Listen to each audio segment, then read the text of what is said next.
12 제자를 부르사 둘씩 둘씩 보내시며 더러운 귀신을 제어하는 권능을 주시고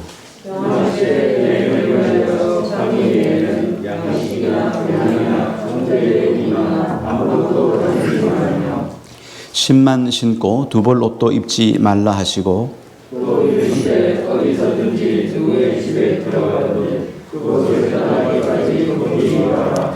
어느 곳에든지 너희를 영접하지 아니하고 너희 말을 듣지도 아니하거든 거기서 나갈 때에 발 아래 먼지를 떨어버려 그들에게 증거를 삼으라 하시니 같이요. 많은 귀신을 쫓아내며 많은 병자에게 기름을 발라 고치더라. 아멘. 네, 오늘 말씀의 제목이 마가복음 6장 7절부터 13절 제목이 제자의 삶이라는 제목입니다.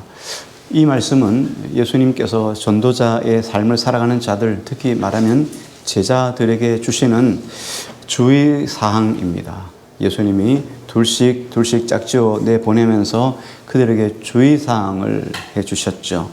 말씀 먼저 6장 7절만 우리 한 절 같이 한번 읽겠습니다. 같이요. 시작.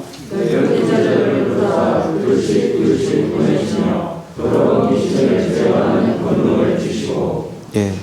예수님이 12 제자를 특별히 구분하여 세우셨어요. 그리고 그들에게 2사람씩 짝을 지어준 다음에 귀신을 쫓아내는 권능을 그들에게 주시고 그리고 나가서 복음을 전하도록 하셨습니다. 그때 예수님께서 이 둘씩 짝지은 자들, 예수님의 12 제자들에게 특별한 주문을 하셨어요. 평소에 지금까지 한 번도 그런 말씀을 안 하셨는데 이들에게 특별한 주의사항 겸 어떤 주문을 하셨는데 8절 9절 말씀 한번 같이 볼게요. 같이요. 시작.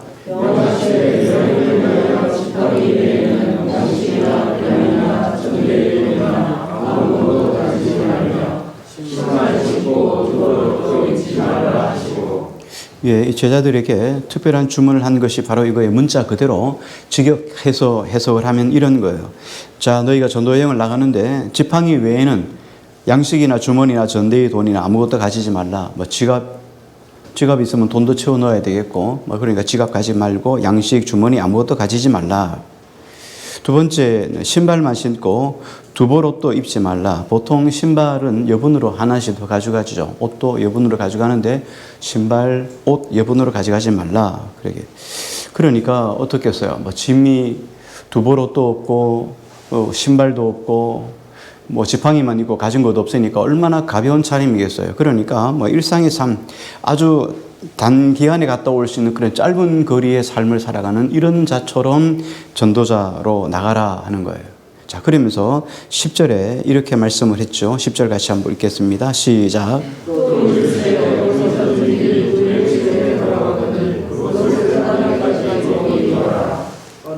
예.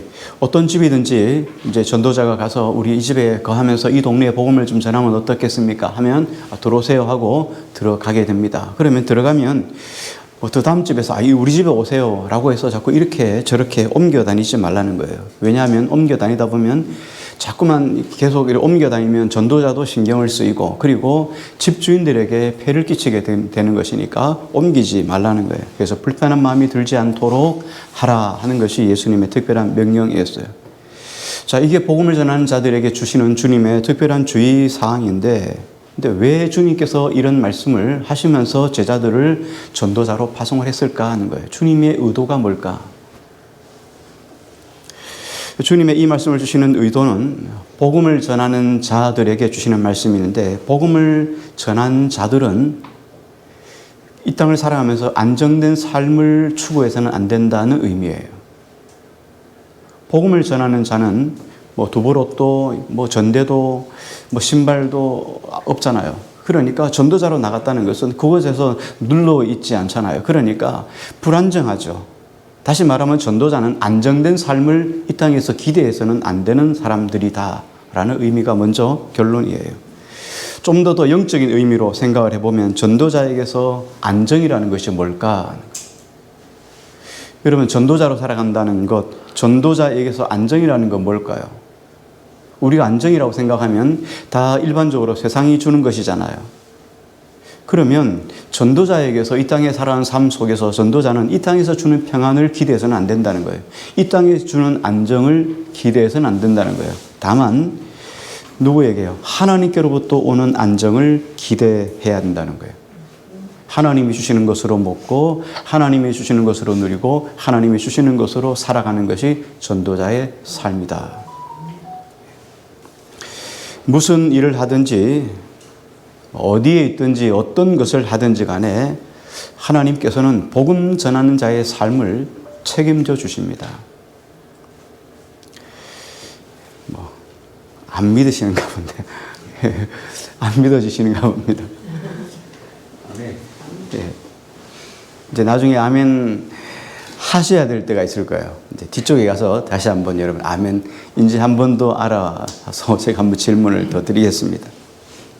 다시 말하면 전도자라고 하는 것은 어떤 자리에 있든지 어떤 일을 하든지 간에 주님을 의존해야 될 준비가 되어 있어야 돼요. 주님을 항상 준비해야 돼요. 주님을 항상 의지해야 돼요. 어디에 갔든지 어떤 일을 하든지 주님을 의지하지 않고는 전도자의 삶을 한순간도 살아갈 수 없는 것이 바로 전도자예요. 우리나라가 지금은 3만 불 시대에 놓여 있습니다. 선진국 대열에 서서 한참 세계적으로 이제는 국가 순위를 따지면 세계 그 많은 국가 중에서 이제는 상위권에 올라가 있어요. 그러다 보니까 국민 개개인 모두의 삶의 질도 상당히 높아져 있습니다. 그러다 보니까 목사의 삶도 과거의 삶보다는 훨씬 많이 좋아졌어요. 많이 개선되어지고 많이 좋아졌어요. 과거 처음 제가 신학교를 입학할 때가 88년도에 입학을 했습니다. 88년도 3월 1일에 입학을 했는데 그때 당시만 해도 신학교에 입학을 했다. 이 말은 고생길에 들어섰다 하는 것을 당연한 것으로 여겼어요. 목사가 된다는 것은 하나님께서 주시는 삶 속에서 하나님만 바라보고 삶을 살아야 되기 때문에 세상과는 이제는 결별한다. 그런 의미를 가지고 있었어요. 이게 모든 사람들이 가진 생각이었고 또 신학교에 들어간 입학한 학생들 자체, 전도자 자체가 그렇게 생각을 했어요. 이제는 다시는 세상으로 돌아갈 수 없으니까 세상과 줄을 끊고 하나님만 바라보는 인생의 삶이다 하고 이렇게 하는 것을 당연한 것으로 여기며 살아왔어요. 그리고 신학교에서 가장 많이 부르는 노래가 지금은 355장인가요? 부름받아 나소님 몸 어디든지 가오리다. 악월골짝 빈들에도 복음 들고 가오리니 주만 따라 가오리다. 어디든지 가오리다. 이게 1학년 때 가장 많이 부르는 노래예요. 4학년 때쯤 가면 내 주여 뜻대로 하소서 이런 찬양을 많이 불러요. 주님의 뜻이 본인의 뜻인지 잘 모르지만 이렇게 바뀌어요. 힘차게 부르던 주님을 향하는 사명이 점점 식어져서 이제는 정말 내가 가고 싶은데 가고 싶은 삶으로 바뀌어지게 되죠. 자, 어쨌든 이걸 당연한 것으로 여기는 시대가 그때였어요. 그러니까 88년도니까 지금 얼마나 많은 시간이 흘렀어요. 그런데 지금은 시대가 많이 바뀌었죠. 왜냐하면 그때 시대하고 지금 시대를 똑같은 기준으로 맞추어서 그런 것을 강요한다면 뭔가 좀 잘못된 것은 사실입니다. 그런데 지금은 그런 의미가 없습니다. 굳이 오늘날로 말하면 목사에게서 과거와 같은 삶을 살아야 된다고 강요할 수는 없습니다. 그렇죠? 지금 그런 삶을 살아갈 수도 없고요. 그래서 물론 우리가 생각하건대 목사가 일부러 가난하고 일부러 힘들고 일부러 실패하고 일부러 나약한 삶을 살아갈 필요는 없는 시대에 있어요. 우리 모두가 그 정도는 다 이해할 정도라고 생각하고 있습니다. 그런데 가난하고 힘들어서 우리가 한숨을 쉬잖아요. 너무 가난하니까 너무 힘들고 너무 어려우니까 한숨을 쉬어요. 그런데 그런 한숨이 매일매일 일상의 삶 속에서 계속 이어져서는 안 된다는 거죠. 목사가 매일 가난한 것 때문에 힘들어야 하고 예를 들어서 전도자를 이야기하는 거예요. 먹는 것 때문에 마시는 것 때문에 늘 염려하고 걱정하고 그런 수준이 돼서는 안 되잖아요. 자, 그런데 그럼에도 불구하고 이 전도자에게는 반드시 한계가 있어야 된다는 거예요. 한도가 있어야 된다 하는 거예요. 오늘 말씀이 주는 메시지가 바로 그 이야기예요. 우리가 내년의 삶을 준비하고 뭐 내후년의 삶을 준비하고 은퇴 후의 삶을 준비하며 살아가는 것 때문에 뭐 내일의 삶에 대해서 걱정이 없으면 좋겠지만 그렇게 삶을 살아가면 하나님 앞에 기도할 이유가 없잖아요. 그러니까 내일의 삶도 내년의 삶도 그리고 전도자가 은퇴하고 난 뒤의 삶도 하나님께서 책임져 주지 않으면 살아갈 수 없다. 그래서 하나님만 의지하는 사람이 되어야 된다. 이게 전도자의 삶이에요. 전도자는 그래서 늘 항상 기도할 수밖에 없어요. 왜냐하면 기도하면 생명줄이 끊어지니까. 기도하지 않으면 생명줄이 끊어지니까요. 모든 것들이 주님으로부터 온다고 생각하는데 주님 앞에 기도하지 않으면 끊어진다고 생각해 보세요. 어린 자식이 부모를 떠나서 살아갈 수 없는데 자식이 부모를 떠났다고 생각해 보세요. 아무것도 할 수 없는 것과 동일한 거예요. 그래서 전도자는 항상 자기 스스로 내가 깨어 있어야 될 만큼의 경각심을 늘 유지하고 살아야 합니다. 만일 뭐 내일도 괜찮을 거야, 뭐 오늘도 좋았는데 내일도 괜찮을 거야, 뭐 내년도 괜찮을 거야, 뭐 은퇴하고 나서도 좋을 거야 하고 매일매일의 삶이 평안하고 기쁘고 늘상 문제가 없다면 우리는 기도해야 될 이유가 없어요. 기도를 왜 합니까? 그죠? 간절함이 없고 구할 것이 없는데 기도를 왜 하겠어요? 기도할 필요가 없잖아요. 우리 언제 주로 기도하죠? 평안할 때 하나님께 기도하게 될까요? 아니면 뭔가가 좀 어려운 일이 있고 구할 것이 있고 정말 주님의 힘이 아니면 안 된다 이런 생각이 들 때 여러분 기도할까요? 어떨 때 기도해요? 여러분의 삶을 한번 살아온 삶을 생각해 보세요. 언제 여러분이 하나님께 더 가까이 갔고 그 기도의 깊이가 더 깊었을까? 여러분 언제였어요? 절망일 때, 힘들고 어려웠을 때, 낙심되었을 때 그때가 하나님과 더 친밀한 관계가 되었지 않았어요? 그런데 내 삶이 정말 구할 것이 없고 평안한 삶을 살아갈 때 우리는 기도를 놓쳐버릴 때가 너무나 많아요. 전도자에게서 이런 삶이 될 때는 이미 그 전도자의 삶은 타락의 길로 들어섰다. 심한 말이지만 이렇게 생각해 보면 돼요. 타락의 길에 들어섰다. 전도자가 기도할 필요가 없다. 하나님께 구할 것이 없다. 그래서 우리는 우리 스스로가 이런 영성을 지키기 위해서 우리는 스스로 의도적인 청빈, 의도적인 가난, 의도적인 자기 정화, 의도적인 청빈, 자발적인 셀프 청빈의 자리로 늘 자기 자신을 돌아보고 지킬 수가 있어야 돼요.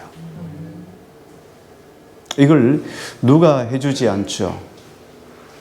이스라엘 백성들이 우리 새벽에 그 생명의 산 우리 큐티합니다만 이스라엘 백성들이 하나님께 나가서 말라기 시대도 그랬고 에스라 시대도 그렇고 하나님께 돌아와서 그들이 하나님께 나갈 때도 모든 백성들이 스스로 하나님께 자기 자신을 돌아봤다.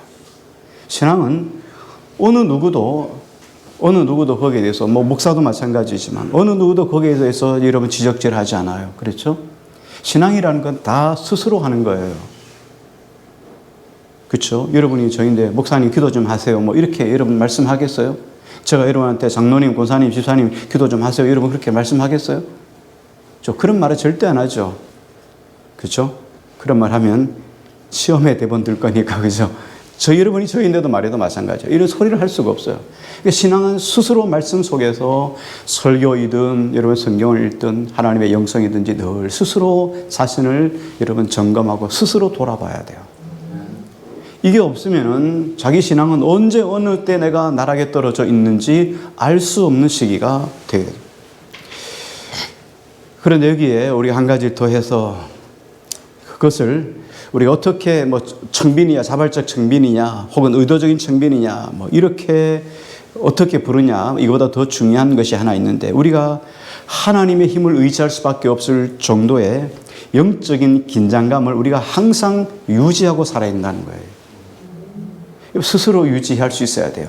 내가 정말 지금 기도를 잘하고 있는가? 내가 지금 하나님과 관계 속에서 주님과 더불어 동행하고 있는가? 늘상 우리 삶을 스스로 점검해야 돼요. 이건 아내에게도 스스로 말해주지 못하고 남편에게도 해주지 못해요. 이건 가족 안에서도 이렇게 말해. 야, 당신 기도 좀 해라. 여러분 이렇게 말한 적 있어요? 그렇게 말 못하잖아요. 그 말 못하죠. 그런 이야기도 잘 안 해요. 이거는 스스로 하나님과 관계 속에서 스스로 지켜나가야 될 부분이에요. 항상 이런 영적인 긴장감을 스스로 유지하고 있어야 돼요. 왜냐하면 영성이라는 것은 우리가 풍족함에서부터 나온 것이 아니기 때문이에요. 자기 영성이라는 것은 항상 내 삶을 조절하고 훈련하는 것에서부터 영성은 깊어지기 때문이에요. 과거에는 많은 분들이 의도적으로 그런 영성을 지켜나가기 위해서 매주 금요일을 성금요일이라고 굳이 그렇게 구분을 했어요. 그래서 성금요일은 하다못해 하루에 아침 한 끼라도 금식하면서 그렇게 한 주간을 보냈어요. 나중에는 습관이 되더라도 그래도 어떤 자기 룰이 있었어. 그래서 자기 영성을 지켜나갔어요. 근데 우리는 이제는 한 끼 굶으면 아주 못하죠. 그런 것들을 점점점 상실해 버려져가는 시대가 지금 오늘날 이 시대예요. 우리가 먹고 싶은 거 다 먹고 하고 싶은 거 다 즐기고 또 막 갖고 싶은 거 다 갖고 그렇게 여유를 다 부리면서 우리는 절대로 하나님 앞에 나가서 기도하지 않습니다. 내 삶이 평안하고 잘 돌아가는데 기도할 이유가 뭐가 있겠어요? 그래서 기도라고 하는 것은 풍성하면서 오는 것이 아니라 영성은 풍성하면서 오는 것이 아니라 약하고 부족하고 가난한 데부터 오는 것이죠. 그래서 하나님은 여러분이 잘 아시는 신약 성경에 서신서를 많이 쓴 사도 바울 같은 경우에도 사도 바울이 가는 곳곳마다 많은 병자들이 일어났어요. 하다못해 사도 바울이 가지고 있는 손수건을 갖다가 손수건을 가져다 다른 사람이 그 병 앓는 자에게 그 상처에다 손수건만 얹어도 병이 치료되는 역사가 일어났어요. 그런데 정작 사도 바울 자신이 가지고 있는 안질은 고치지 못했어요. 그래서 하나님께 기도했어요. 성경은 3번 하나님께 기도했다 하지만 그 3번이라는 게 완전수이기 때문에 하나님 앞에 충족이 될 때까지 응답될 때까지 했던 기도였던 것 같아요. 하나님, 내게서 이 가시를 제하여 주십시오. 요즘 말로 좀 말하면 현장성 있게 말하면 하나님 내가 전도자로 그래도 괜찮은 전도자 사도로 나갔는데 사도로 다니고 복음을 전하고 그리고 병자를 고치는데 창피하잖아요. 니도 못 고치는 네 병도 못 고치면서 뭔 병을 고쳐주냐 이렇게 말하면 얼마나 창피하겠어요. 이 사도 바울이 창피해서 하나님 앞에 여러 가지 문제를 가지고 3번 기도했어요. 그랬더니 하나님이 이렇게 말씀하셨어요. 내 은혜가 내게 족하도다. 내 은혜가 내게 족하도다. 내가 약할 그때에 곧 강함이라. 너가 그 가지고 있는 안질 때문에 고통받고 힘들고 어렵기 때문에 하나님을 더 의지할 수 있고 더 사도답게 되고 더 전도자답게 되어지는 것이지, 너 그것마저도 깨끗했으면 너 어디든 가든 다 모든 사람을 치료할 수 있었다면 너는 가시 브레이크가 없어서 너는 기고만장하고 교만해질 수 있다는 거예요. 그래서 하나님이 자기에게 자고하지 않게 하기 위해서, 교만하지 않게 위해서 이 가시를 자기에게 주었다고 사도 바울은 늘 가는 곳곳마다 고백해요. 그리고 한 발 더 나가서 자신이 교만하지 않도록 스스로 셀프 컨트롤을 해요. 그러면서 늘 항상 이래요. 내가 하나님 앞에서 얼마나 약한 존재인지를 아느냐. 나는 만삭되지 못한 자이고 하나님을 내가 얼마나 핍박했는지, 얼마나 하나님을 핍박했는지 죄인 중 괴수였고, 내가 얼마나 하나님께 두려움 많았는지 다메섹에서 복음을 전하다가 사람들이 잡으려고 하니까 내가 그 들창문에 바구니를 타고 도망을 친 사람이야. 그런데도 이렇게 지금 복음을 담대하게 전할 수 있는 것은 하나님이 내게 계신 은혜 때문이다. 이렇게 고백을 하는 것을 여러분이 성경을 잘 알고 계시죠. 그래서 우리는 늘상 절제되고 의도된 청민, 의도된 자기 삶의 컨트롤이 있어야 돼요. 그래야 자기 영성을 스스로 지킬 수가 있습니다. 나라를 뭐 누가 지켜주겠어요? 우크라이나 전쟁 우리가 기도하는데 미국이 지켜주겠어요? 우리나라가 지켜주겠어요? 탱크 좀 보내주세요. 그럼 탱크 안 보내주잖아요. 우리도 먹고 살 길이 있어야 하잖아요. 우리도 나갈 길이 있거든. 살 길이 있어야 되거든. 우리 스스로가 지키지 않으면, 자기 스스로가 지키지 않으면 누가 지켜주겠어요? 하물며 영적인 전쟁터에 서 있는 저와 여러분, 하나님의 군사된 여러분이 각각의 전쟁터에서, 영적인 전쟁터에서 스스로 나를 지키지 않으면 누가 여러분을 지켜줄 수 있겠어요? 새벽을 깨우며 기도하는 몇몇 분들이 있습니다. 그들의 기도는 여러분들에게 기도할 수 있는 자리로 가도록, 우리 스스로 기도할 수 있는 자리에 가도록 만들어주는 작은 통로에 불과한 것이죠. 그러므로 우리는 주님의 명령을 이렇게 해석할 수 있어야 돼요. 지팡이만 가지고 나가라. 내일 먹을 양식이 없느냐? 그렇다면 기도하라. 거할 집이 없느냐? 하나님께서 어느 누구를 감동해서 나에게 거할 처소를 제공해 주도록 너희는 기도하라. 쓸 돈이 없느냐? 누군가의 도움을 받기 위해서 너희는 하나님께 기도하라. 다 뭐예요? 기도하라. 기도하라. 너희 필요를 따라 기도하라. 기도하라. 두 버릇은 필요 없다. 오늘로 너희 일이 끝날지 아니면 내일로 이어질지 우리는 아무도 모르고 있다는 거예요. 그렇다면 오늘 말씀 속에 주님의 주신 의도는 뭐냐면 너희는 처음부터 끝까지 기승전결 하나님을 의지하고 하나님을 붙잡고 하나님으로 살라 하는 거예요. 두 번째 오늘 말씀 조명해 보면 11절 말씀을 한번 같이 보겠습니다. 같이요. 시작.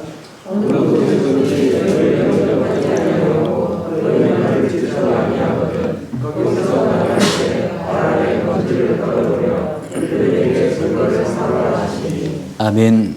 11절은 가정문입니다. 실상 이루어지지 않는 것들을 그리하면 이렇게 이야기하죠. 일어나지 않았지만 만약에 그런 일이 일어나게 된다면 너희가 어떻게 해야 될 것인가에 대해서 말씀해 주신 거예요. 가정문이죠. 어느 곳에 가든지 너희가 복음을 전할 텐데 만약에 그곳에 있는 사람들, 그 동네 사람들이, 그 집의 사람이 너희의 말씀을 영접하지 아니하면, 너희를 영접하지 아니하면 너희 말을 듣지 아니하거든, 복음을 받아들이지 않거든, 너희가 나갈 때 그 동네에서, 그 집에서 발 아래 먼지를 떨어버리라. 이런 내용이에요. 상당히 예수님도 뒤끝이 무서워요. 그렇죠? 발 떨어버리라. 왜 그런가? 왜 발에, 발밑에 있는 먼지도 떨어버릴까 그렇게 하셨는가? 증거를 삼기 위해서요. 증거로 삼게 하기 위해서요. 무엇을 증거로 삼냐? 유대인들의 정결의식에 보면 유대인들이 하나님 율법을 주셨잖아요. 시내산에서 10개의 시내산 10계명을 주셨어요. 근데 10계명에 구체적인 사항이 없어요. 예를 들어서 안식일을 거룩히 지키라. 그럼 어떻게 지키는 것이 안식일을 거룩하게 지키는 걸까요? 뭐 거룩이라는 기준이 어디일까요?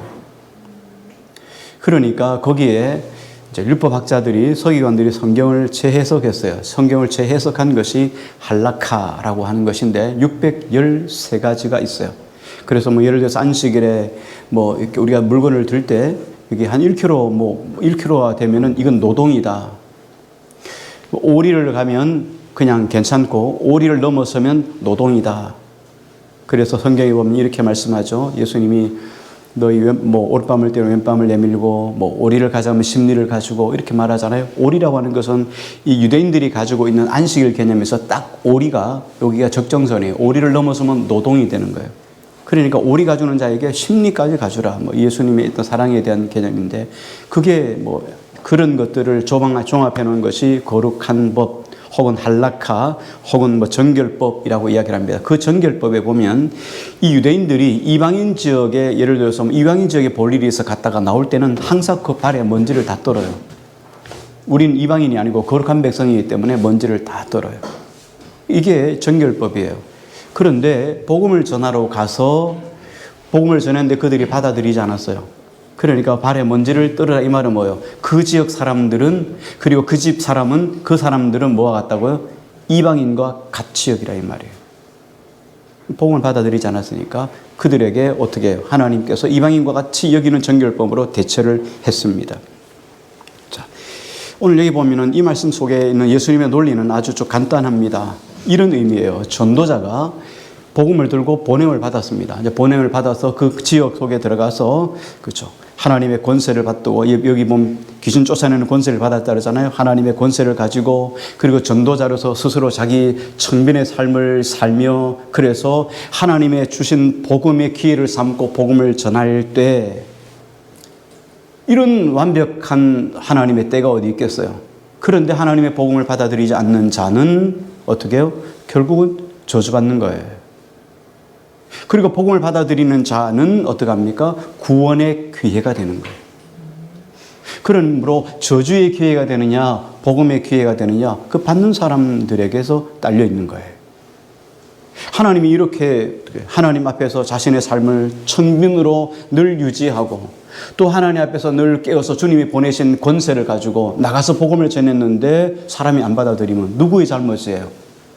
전하는 메시지를 전하는 자의 잘못이에요? 받아들인 자의 잘못이에요? 예, 그러니까 그 사람에게 저주의 기회라는 거예요. 안 받아들이면 저주의 기회, 받아들이면 복의, 축복의 기회가 된다는 거예요. 자, 그럼 마지막으로 이제 결론을 내리셔야 돼요. 자, 12절 이하에 보면 예수님께서 파송과 당부를 받은 제자들이 나가서 복음을 전하고 병을 고치고 귀신 쫓아내고 또 사명을 감당합니다. 근데 여기에서 이제 강조하는 게 뭐냐면, 복음을 전하는 자들은 예수 그리스도를 대신해서 세상에 파송된 사람이에요. 예수님이 왜 제자들을 세웠습니까? 예수님이 다 하시면 되잖아요. 그런데 예수님은 우리 12제자를 세우시고 주님이 승천하셨어요. 하나님 보좌 우편에 앉으셔서 우리를 위해서 기도하시는 거예요. 그리고 12제자들에게 또 너희는 가서 모든 족속으로 제자를 삼으라고 하셨어요. 그래서 우리가 또 주님 앞에서 그렇게 해서 제자가 됐어요. 우리 모두는 주님의 뭐가 되죠? 여러분, 주님의 뭐죠? 예, 주님의 제자예요. 믿습니까? 맞습니까? 예, 여러분, 주님의 제자입니다. 저는 아직 새신자예요. 평신도예요. 이거 아니에요. 부른 이름이 뭐 다른 거지. 여러분 다 주님의 제자예요. 너희는 가서 모든 족속으로 제자를 삼아 아버지와 아들과 성령의 이름으로 세례를 주고 너희에게 분반 모든 것을 가르쳐 지키게 하라. 우리는 지금 제자로 부름받고 제자의 삶을 살아가는 거예요. 제자를 배워서 제자로 살아가는 거예요. 지금 그 이야기를 하는 거예요. 자, 그러므로 제자가 되었다 하는 것은 뭡니까? 여기서 제자가 되었다는 것은 주님께서 그에게 모든 것들을 다 부여해 주신 거예요. 예수님께서 제자들을 세우신 이유가 복음을 전하기 위해서 그들을 세웠어요. 그리고 복음을 전하기 위해서 그들을 불렀어요. 그리고 복음을 전하기 위해서 주님께서 저들을 일하게 하시는 거예요. 그리고 그냥 내보는 것이 아니라 그들에게 귀신을 쫓아낼 권세와 권능을 주셨어요. 하나님의 크신 권능을 그들에게 부어주셨다는 거예요. 여러분이, 우리 모두가 제자로서 주님이 불러주셨기 때문에 주님이 우리에게 주신 권능이 있어요. 이걸 가지고 주님께서 나가서 복음을 전하라 이렇게 말한다는 거예요. 그러므로 우리 제자된 우리는 우리 스스로에게 능력이 있는 게 아니에요. 뭐 내가 말 주변이 잘해서 전도하고 그게 아니란 말이에요. 그렇죠? 누구의 능력을 부여받았어요? 예, 하나님의 능력을 부여받았어요. 예수님의 능력을 부여받은 사람이에요. 예수님의 힘을 가지고 하는 거예요. 뭐 우리가 뭐가 있어서 줄 수 있겠어요? 여러분 뭐가 있어요? 여러분 어떤 능력이 있어요? 우리는 아무것도 없어요. 우리는 뭐 사랑도 없고요. 뭐 가서 뭐 복음을 전할 뭐 그럴 마음도 없습니다. 우리는 편한 게 좋은 거예요.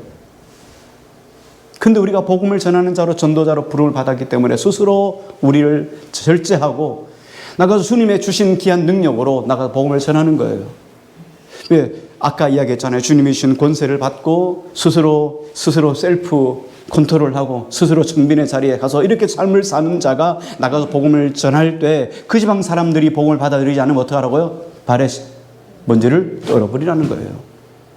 이런 기회에 안 받아들인다면 그들은 하나님이 앞서 주신 하나님께서 축복의 기회가 아니라 저주의 기회가 된 거예요. 이런 권세 많은 자들이 저와 여러분 제자예요. 믿습니까? 그러니까 이런 권세를 가지고 우리가 전하는 건데 우리가 전하는 게 아니에요. 그러니까 자꾸만 우리 스스로 보니까 나는 교회 나온 지 한 달밖에 안 됐어요. 나는 교회 나온 지 1년밖에 안 됐어요. 그래서 잘 몰라요. 그래서 못 전해요. 아니라는 거예요. 1년 돼도 한 달 돼도 여러분에게 예수님이 함께 하십니다. 네. 여러분이 잘해서 잘 꼬셔와서 복음을 전하라는 게 아니에요. 당신 예수 믿어야 돼요. 예수 그리스도를 믿어야 우리 주님께서 주신 영원한 천국에 들어갈 수 있어요. 사람에게 한 번 주는 건 정한이신데 그 뒤에는 반드시 심판이 있다고 하셨어요. 당신 심판받으면 안 돼요. 지옥 가면 안 돼요. 그래서 예수님을 믿어야 되는데 지금 살아있을 이때만 당신에게는 기회예요. 예수 믿고 구원받으세요. 이거밖에 없어요. 뭘 어떻게 하라고요? 주님이 그걸 말하는 거예요. 여러분에게 그걸 전할 수 있도록 능력을 주신 거예요. 생명을 주신 거예요. 그런 인생의 기회를 주신 거예요. 그리고 여러분을 각각의 처소에 각각의 자리에 여러분을 갖다가 파송하신 거예요. 그러므로 우리는 예수 그리스도의 권세를 우리에게 주셨죠. 예수님께서 이렇게 말씀하십니다. 내가 세상 끝날까지 너희와 항상 함께 있으리라. 예수님이 하시는 그 능력, 예수님께서 하시는 그 사역을 예수님이 우리에게 다 고스란히 맡겨주셨어요. 뭐요? 권능도 주시고 주님의 주신 사명도 우리에게 다 주셨다는 거예요. 그러므로 우리가 예수님이 하시던 사역을 그대로 세상 속에 감당하는 사람들이에요. 이런 일들을 감당하기 위해서 우리가 스스로 절제된 삶을 살아야 된다는 거예요. 왜? 예수님처럼 하기 위해서요. 그러므로 본문에서 예수님이 강조하시는 전도자의 삶이 어떤 겁니까? 꼭 우리가 알아야 될 것이 있는데 예수님이 우리와 항상 함께한다. 이거 여러분 절대 잃어버리면 안 돼요. 우리가 알면서도 잊어버리는 것이 바로 이건데요. 예수님은 우리와 어디에 있든지 어떤 자리에 있든지 늘상 우리와 함께 하심을 믿으시기 바랍니다. 그러므로 우리는 예수 그리스도의 거룩한 사명, 예수 그리스도의 큰 대업을 이어받은 상속자예요. 그렇죠? 상속자로 우리를 주님 불러주셨다고 성경이 말씀하고 있잖아요. 그러나 전도자의 권위와 과업은 어디서부터 나오는가? 예수 그리스도에게서만 나오는 거예요. 예수 그리스도로부터 나오는 거예요. 전도자를 파송하신 예수 그리스도에게 모든 것이 소속되어 있고 예수 그리스도로부터 우리가 능력을 덧입는 거예요. 그분이 없으면 우리는 아무것도 할 수 없는 존재예요. 그러므로 전도자의 삶이 항상 예수 그리스도에게 초점이 맞춰져 있어서 스스로 절제하고 스스로 자신을 엄격하게 다스려 가는 거예요. 이런 예수 그리스도의 삶을 붙잡고 스스로 절제하며 살아가는 전도자의 삶은 성공할 수밖에 없어요. 잘 될 수밖에 없어요. 하나님의 거룩한 권세 아래, 능력 아래 보장될 수밖에 없는 거죠. 그러므로 이 모든 것의 시작과 끝이 다 예수 그리스도예요. 자, 그러면 가장 중요한 것 딱 한 가지가 남았습니다. 자, 이것을 오늘 살아가는 저와 여러분에게 적용을 해야 되는데 적용하면서 여러분한테 한번 아까 질문을 던진다고 약속을 했는데 여기 전도자 둘씩 짝지어서 주님이 내보냈어요. 그렇죠? 그리고 그들에게 하나님의 권세를 부어주시고 귀신 쫓아내는 권세, 능력을 부어주셨어요. 그리고 이런 삶을 살도록 주님께서 정변의 삶을 그들에게 요구하셨어요. 너희가 정변의 삶을 살고 그렇게 살아가는 자에게 예수 그리스도의 권세를 바라보리라. 세상에서 하나님의 거룩한 능력, 하나님의 거룩한 영광을 보리라. 약속해 주셨어요. 자, 그럼 이 전도자는 누구일까요? 풀타임 사역자로 부름받은 목사, 부목사, 부교육자일까요? 그들만 해당될까요? 여러분은 해당되지 않을까요? 그게 오늘 여러분 가장 중요한 관건이에요. 이걸 여러분이 어떻게 해석해야 되느냐에 따라서 우리 삶의 방향이 달라지기 때문이에요. 자, 그럼 여러분은 어떻습니까? 여러분은 전도자입니까? 여기 오늘 말씀 속에 오늘 마가복음 6장 7절부터 13절에 있는 말씀이 적용되는 전도자도 여러분에게 해당되는 것일까요? 아니면 목사에게만 해당되는 것일까요? 예, 결론을 내리셔야 빨리 말씀을 결정하고 끝낼 것 같습니다. 모두에게 적용되고. 예, 모두에게. 지금 누가 말씀할게요? 예. 우리 교회는 세가족의 이 수준이 너무 높아서 예, 맞습니다. 우리 모두에게 해당되는 거예요. 목사에게만 해당되는 게 아니에요. 목사는 그런 삶을 살으라고 말이죠. 마치 그 헤비급 선수들이 있는 말이죠. 그 링 위에다 올려놓고 한번 쏴보세요. 우리는 구경만 할게. 이게 아니라 우리 모두가 다 그리스도의 제자, 하나님의 자녀로 이 땅 가운데 주님 앞에 부름을 받은 존재들이라는 거예요.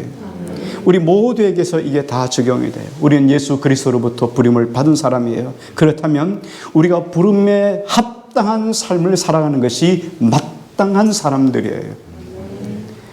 끊임없이 우리는 고민하셔야 돼요. 내가 정말 그리스도께서 나를 부르신 그 부름의 목적에 합당한 삶을 살아가는가 늘 고민해야 돼요. 내 정체성을 유지하기 위해서 이 세상에서 절제된 삶을 살아가는 거예요. 내 존재가 예수 그리스도를 떠나서는 나는 아무것도 아니라는 것을 스스로 끊임없이 내 삶 속에서 생각해 봐야 돼요. 내가 지금 누구를 위해서 살아가고 무엇을 위해 살아간다는 것을 늘 생각하며 살아가야 된다는 거예요. 오늘 사도 바울이 나의 나됨은 하나님의 은혜로라 고백했던 것으로 내가 하나님의 은혜로 된 것을 늘 고백하며 살아가는 거예요.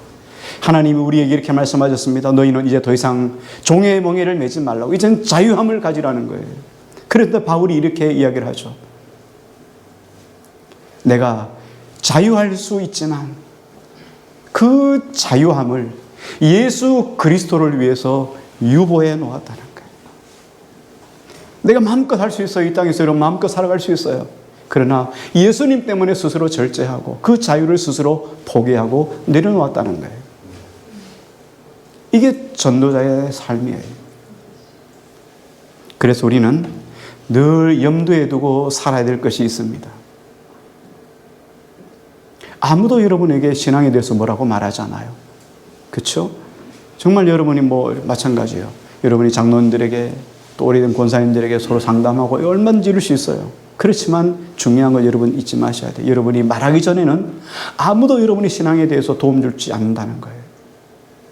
셀프예요. 스스로 여러분 삶을 돌아봐야 돼요. 말씀에 끊임없이 여러분 삶을 돌아봐야 되는데 꼭 세 가지를 기억해 볼 수 있기를 바랍니다.